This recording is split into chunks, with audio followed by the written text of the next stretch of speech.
தற்பொழுது எதிர்வு கூறப்பட்டுள்ள அல்லது தற்பொழுது பசிபிக் பிராந்தியத்தில் உருவாகியுள்ள எல்னினோவினுடைய தாக்கம் என்பது கிட்டத்தட்ட உறுதிப்படுத்தப்பட்ட நிலையில் அது வீரியம் பெற்று வருகின்றது.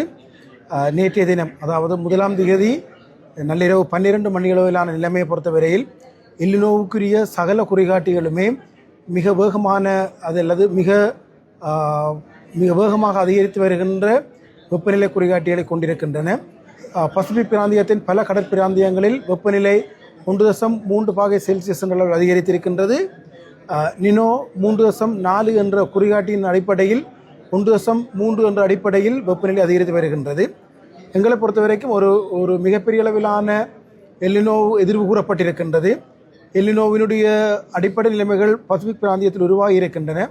எதிர்வரும் ஜூலை 20ஆம் தேதிக்கு பின்னதாக அது இந்து சமுத்திர பிராந்தியத்தை வந்தடையும் என எதிர்பார்க்கப்படுகின்றது. இலங்கைக்கு இந்த எல்னினோவினுடைய பாதிப்புகள் 2 வகைகளில் எதிர்வு கூறப்பட்டிருக்கின்றன. ஒன்று, எதிர்வரும் ஜூலை முதல் செப்டம்பர் வரையான காலப்பகுதியில் அதிக அளவிலான வெயிலும் மற்றும் அதிக அளவிலான வறட்சியோடு சேர்ந்த நிலைமைகள் இருக்கும் என எதிர்பார்க்கப்படுகின்றது. 2வது காலகட்டம் என்று அழைக்கப்படுகின்ற அக்டோபர் நவம்பர் மாதங்களில் மிக அதிக அளவிலான மழைவீழ்ச்சி கிடைப்பதற்கான வாய்ப்புகளும் காணப்படுகின்றன. ஆகவே இலங்கையை பொறுத்த வரைக்கும் ஒரு தெளிவாக வரையறுத்து கூற முடியாத அளவுக்கு 2 வேறுபட்ட வானிலை தோற்றப்பாடுகள் இந்த எல்னினோவினால் உருவாகுவதற்கான நிலைமைகள் காணப்படுகின்றன. முற்கால பகுதியை பொறுத்த வரைக்கும், அதாவது எல்னினோவினுடைய ஆரம்ப காலம் என்று அழைக்கப்படுகின்ற 2026ஆம் ஆண்டு ஜூலை முதல் செப்டம்பர் வரையான காலப்பகுதியில் மிக அதிக அளவிலான வெயில் அல்லது வெப்பநிலை நிலவும் என எதிர்பார்க்கப்படுகின்றது.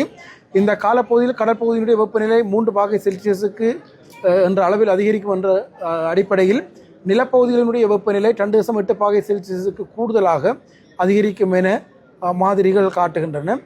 அதே போன்று 2வது காலகட்டம் 2026ஆம் ஆண்டு அக்டோபர் மாதத்திலிருந்து நவம்பர் மாதம் வரையிலான காலப்பகுதி. இந்த காலப்பகுதியை பொறுத்த வரைக்கும் வங்காள விரிகுடாவில் அதிகளவான தாளமுக்கங்கள் மற்றும் புயல்கள் தோற்றம் பெறுகின்ற காலம். இவற்றுக்கான அடிப்படை வங்காள விரிகுடாவில் நிலவுகின்ற அதிகளவிலான வெப்பநிலையே அந்த அடிப்படை என்ற அடிப்படையில் எல்னினோ அந்த வெப்பநிலையை இன்னமும் அதிகரிக்கும் என்ற அடிப்படையில் இந்த பிரதேசங்களில் தொடர்ச்சியாக அதிகளவிலான மழைவீழ்ச்சி அல்லது வெள்ள நிலைமைகள் பதிவாவதற்கான வாய்ப்புகள் காணப்படுகின்றன.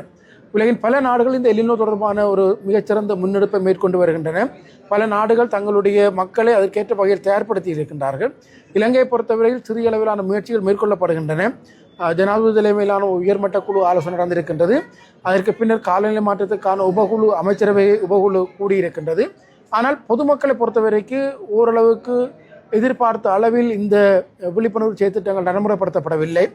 எதிர்வரும் ஜூலை மாதத்தினுடைய பிற்பகுதியிலிருந்து எல்னினோவுக்குரிய பாதிப்புகள் ஆரம்பிக்கும் என்ற அடிப்படையில் நாங்கள் பொதுமக்களுக்கு மிகப்பெரிய அளவிலான விழிப்புணர்வு ஏற்படுத்த வேண்டும். ஏனென்றால் எதிர்வு கூறப்பட்டிருக்கின்ற இந்த எல்னினோவை பொறுத்த வரைக்கும் கிட்டத்தட்ட 15 மாத காலம் எங்களுடைய பிராந்தியத்தில் நிலவும் என எதிர்பார்க்கப்படுவதனால் மக்களுக்கு போதுமான விழிப்புணர்வுகளை ஊட்டுவதனூடாக இந்த நிலைமைகளை எதிர்கொள்வதற்கான நிலைமைகளை நாங்கள் ஏற்படுத்திக் கொள்ள வேண்டும். வடக்கு மற்றும் கிழக்கு மாகாணங்களை பொறுத்தவரையில் மிகப்பெரிய அளவிலான மழை கிடைப்பதற்கு இன்னும் 2-3 மாதங்கள் காணப்படுகின்றன. கிட்டத்தட்ட செப்டம்பர் மாதம் வரையும் அது எதிர்வு கூறப்பட்டிருக்கின்ற அதிக அளவிலான வெப்பநிலையும் அதனோடு சேர்ந்த வறட்சியையும் சமாளிப்பதற்கு நாங்கள் தற்பொழுது இருக்கின்ற இந்த நீர்நிலைகள் அல்லது நீர் வளத்தை பாதுகாக்க வேண்டிய தேவை இருக்கின்றது. ஆகவே மக்களுக்கு அரசு ஒரு மிக விரைவான செயல்திட்டத்தை நடைமுறைப்படுத்தி நீர் சேமிப்பினையும் நீரினுடைய முக்கியத்துவத்தினையும் எல்னினோவினுடைய சாத்தியமான பாதிப்புகள் தொடர்பாகவும் எல்னினோவை எவ்வாறு வெற்றிகரமாக எதிர்கொள்ளலாம் என்ற விடயங்கள் தொடர்பாகவும் மக்கள் மத்தியில் ஒரு பெரிய அளவிலான விழிப்புணர்வு செயற்திட்டங்களை உருவாக்கி மக்களை அதற்கேற்ற வகையில் தயார்படுத்துவது மிகவும் பொருத்தமானதாகும். ஒரு நிகழ்வு நடந்ததன் பின்னர் மக்களுக்கு வழங்குகின்ற நிவாரணம் என்பதை விட அந்த நிகழ்வை மக்கள் எதிர்கொள்வதற்கு ஏற்ற வகையில் தயார்படுத்தல் என்பது மக்களுக்கு எப்பொழுதுமே ஒரு நிலைத்து நிற்கக்கூடிய விடயமாக இருக்கும் என்பதனால் அரசு இதில் கூடிய கவனம் செலுத்தி மக்களுக்கு இது தொடர்பான விழிப்புணர்வை ஏற்படுத்த வேண்டும்.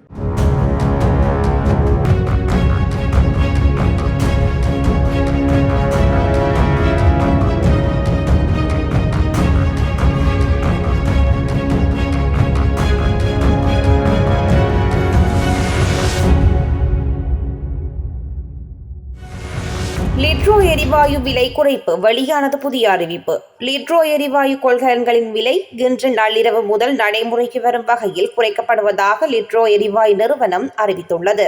அதன்படி 12.5 கிலோகிராம் கொள்கலனின் விலை 300 ரூபாயினால் குறைக்கப்பட்டு 4465 ரூபாயாகவும், 5 கிலோகிராம் கொள்கலனின் விலை ரூபாயினால் குறைக்கப்பட்டு 1792 ரூபாயாகவும் 2.3 கிலோகிராம் கொள்கலனின் விலை 55 ரூபாயால் குறைக்கப்பட்டு 835 ரூபாயாகவும் விற்பனை செய்யப்பட உள்ளது. வவுனியா மாநகர சபை மேயரை பதவி நீக்கிய வடக்கு ஆளுநரின் வர்த்தமானிக்கு ஜூலை 15 வரை இடைக்கால தடை. வவுனியா மேல் நீதிமன்றம் உத்தரவு. வவுனியா மாநகர மேயர் சுகாண்டிபன் அவர்களை பதவி நீக்கி வடமாகாண ஆளுநர் வெளியிட்ட வர்த்தமானிக்கு வவுனியா மேல் நீதிமன்றம் இடைக்கால தடை உத்தரவை வழங்கியுள்ளதாக ஜனாதிபதி சட்டத்திரணி M.A. சுமந்திரன் தெரிவித்துள்ளார். ஆளுநரின் முடிவினை சவாலுக்குட்படுத்தி மனுதாரரான வவுனியா மாநகர சபை மேயர் சுகாண்டிபன் தொடுத்த வழக்கு இன்று வவுனியா மேல் நீதிமன்றத்தில் விசாரணைக்கு எடுத்துக் கொள்ளப்பட்ட போதே இந்த உத்தரவு வழங்கப்பட்டுள்ளது. நீதிமன்றத்திலே இதனை ஆதரித்த போது இந்த மனு விலை காணப்படுகிற விடயங்கள் சம்பந்தமாகவும் மனுதாரர் சார்பிலே செய்யப்பட்ட சமர்ப்பணங்கள் சம்பந்தமாகவும் மன்று திருப்தி அடைந்து